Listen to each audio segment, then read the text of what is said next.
ከለውጡ ማግስት ጀምረን አዲስ አበባን እንደ ስሟ ውብ አበባ እናደርጋታለን። ከተማችንን ለነዋሪዎቿ ምቹ ከማድረግ አንፃር የሚጎሏት መሰረተ ልማቶች በደንብ ተደርገው ተጠንተው ተለይተው ሲሰራ የቆየ ነው። አጠቃላይ የቦሌ ቡልቡላ ፓርክ አጠገቡ የምናየው የመንገድ መሰረተ ልማት ደግሞ ወደ 14 ኪሎ ሜትር የሚሸፍን የአረንጓዴ ልማት ስራ ነው የተሰራው። ይሄ ለነዋሪዎች እንዲዝናኑ ወጥተው ተንፈስ እንዲሉ አካል ስጋ ብቻ ሳይሆን አእምሮ ጭምር እንዲመገብ ህፃናት ቦርቀው እንዲያድጉ ደስ እንዲላቸው በሰፈራቸው ወደ ዳር አካባቢ ያሉ ነዋሪዎቻችንም ለመዝናኛ ተንፈስ ለማለት መሀል ከተማ መጥተው ሌላ መሰረተ ልማት መዝናኛ ስፍራ የሚመለከቱ ሳይሆን ወደ ህዝቡ እየሄድን ነው። ወደ ህዝቡ ቀረብ እያልን ህዝቡ ወዳለበት ቦታ እነኚህ መሰረተ ልማቶች እያሰፋን ነው።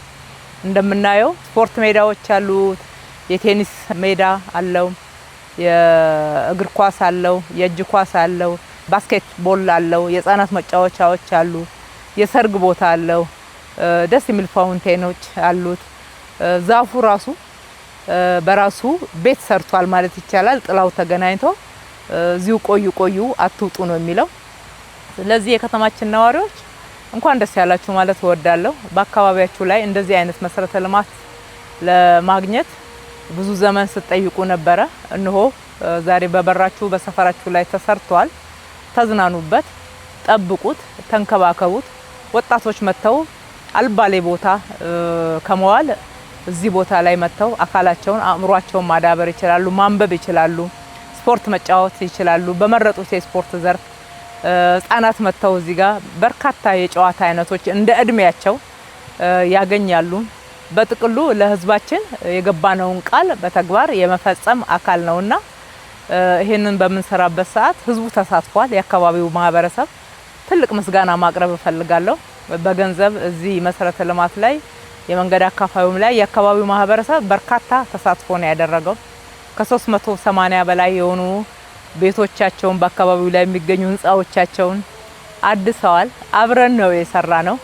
ስንተባበር እንደዚህ አይነት ውበት እናገኛለን። እንደዚህ አይነት ትልቅ መሰረተ ልማት ንጹህ ጽዱ የሆነ ለአእምሮም ለአካልም በጣም ምቹ የሆነ ስፍራን እናገኛለንና አብረን መስራታችንን እንቀጥል።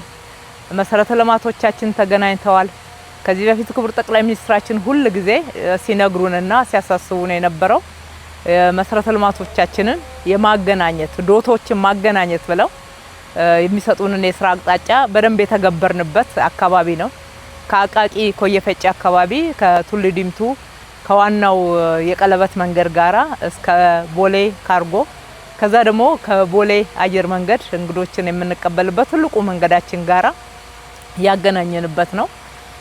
እንግዲህ ይቀጥላል። መስራት እንደምንችል አይተናል። ይሄ ትልቅ የሞራል ስንቅ ይሆነናል።